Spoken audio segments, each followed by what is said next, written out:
This is the first block where I've been healthy the entire time, where I've had a peak week. And it feels like for the first time I'm building instead of rebuilding. You know the day destroys the night, night divides the day. Try to run, try to hide, break on through to the other side, break on through to the other side, break on through. So it's been a minute since I've done a video since that like half marathon DNF back in October. I've been healthy for a while now, you know. I took a month off. I was swimming, doing some biking, which sucked. I hated it, but I stayed in shape. Just after resting, the body has really never felt better, and we've been building to Mesa.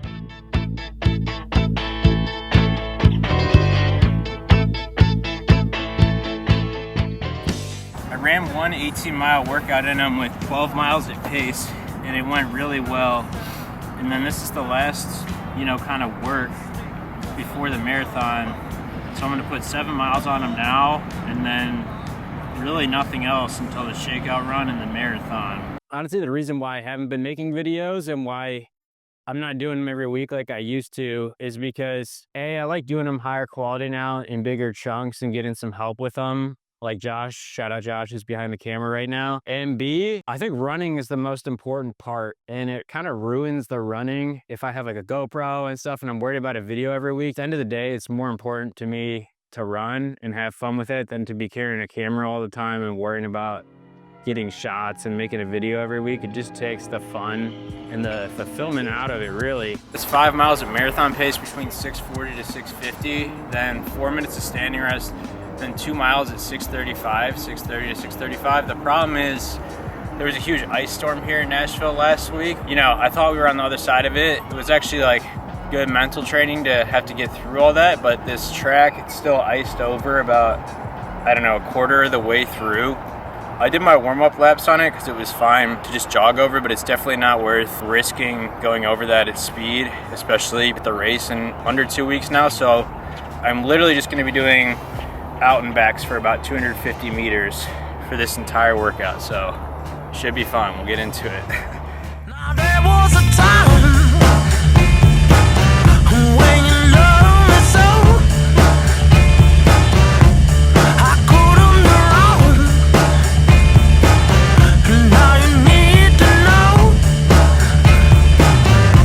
See, I've been a bad man, and I'm in deep. Yeah, I found a brand new love for this man, and can't wait till you see. I can't wait. So how you like me now? How you like me now? How you like me now? How you like me now? Really, I wanted to film the last 2 weeks, which were the peak weeks. We hit, I think, 64, 65 miles at the peak of it.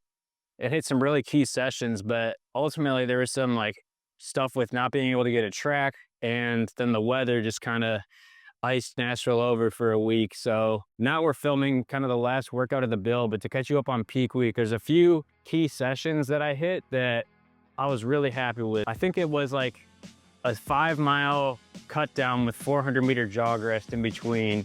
I actually did it on this track. This was about 2 weeks ago. And it was from 6:40 to 6:15 a mile. You know, that felt really good just with the jog rest. I think it averaged out to like 6 miles at a 6:40, and it felt really controlled.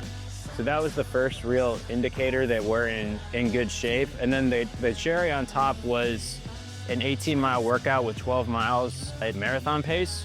So it was 2 mile warm up, then 3x4 with 0.5 mile jog recovery between 6:40 and 6:50.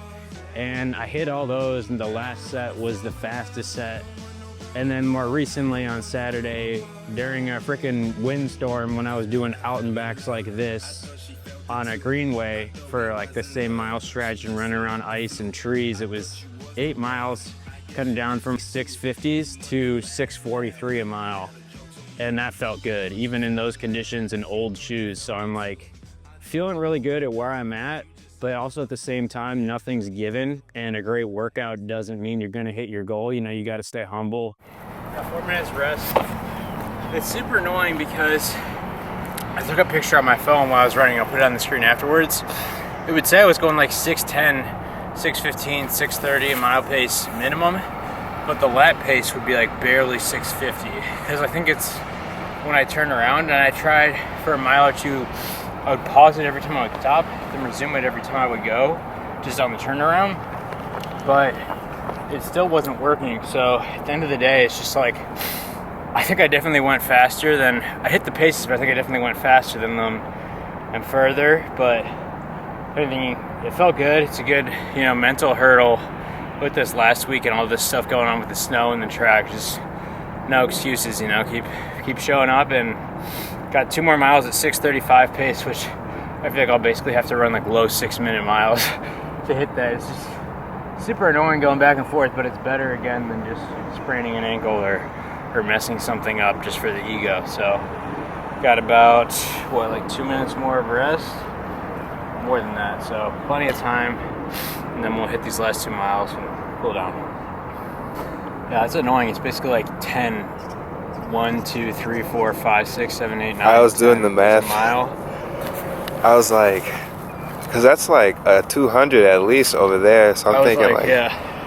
I was like, bro, I should have I almost told you I was gonna run up this hill and just start running down that road, but then eventually I was just like, whatever, dude. It's not the end of the world. I'm getting the stimulus. Who cares? Just get it done.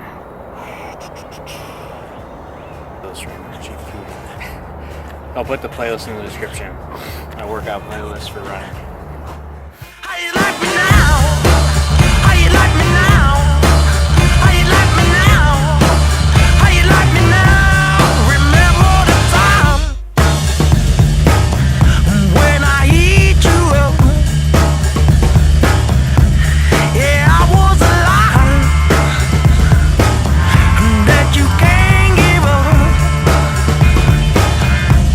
If I was to cheat, oh, now would you see right through me?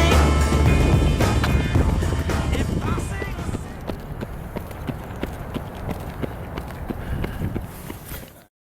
I think it was halfway through the last lap. I was running, again, it would say 6:25, but it would say 6:58 on the watch. And then I went to the first lane and it started getting more and more accurate and finished at 6:33. So this whole time it thought I was in lane 1, but I was in lanes 4 and 5. So I still hit the paces. So I was probably going 10 or 20 seconds a mile faster than I needed to. So if anything, that's a confidence booster, because it felt like marathon effort until the threshold miles then. So it's good. I know that the standard, you probably have to get under 255 to qualify for Boston, but I just wanted to hit the standard. That's still the A goal, but recently I've been reading a Steve Magnus book called something around toughness. I'll put the title in I don't remember the exact title of it, but one thing he mentions is a lot of people set their goals at their ceiling, on the perfect day. This is the perfect outcome. And I realized that's what I had been doing, and that's just unrealistic. So it's still great to have that ceiling, but you should really set your floor. What is your confidence that you can hit no matter what? So now I'm going into this with an A goal, B goal, C goal. A goal, perfect day, perfect race, feeling great, sub 255. And then kind of the B goal that I think is very doable, I'm 85 to 90% confident in it, is sub 3.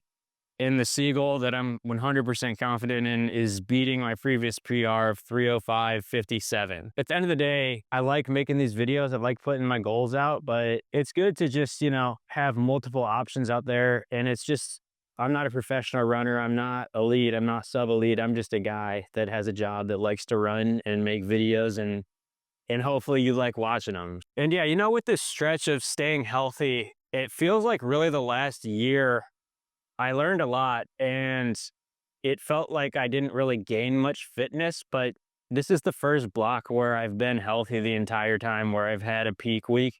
And it feels like for the first time I'm building instead of rebuilding. And that's really exciting to have figured it out, to have the body adapted, to really get in the flow of things. And looking forward beyond this marathon, I have some ideas in mind for the next ones, but I'm going to take some more time. Last time after Eugene, when I didn't get the goal that I wanted, I immediately signed up for another one a month and a half later. That wasn't smart.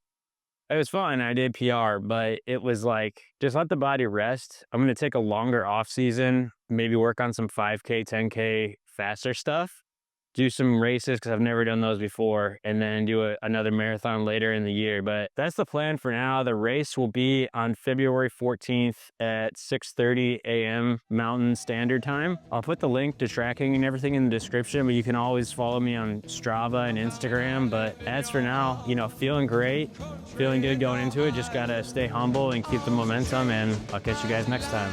Break on through to the other side.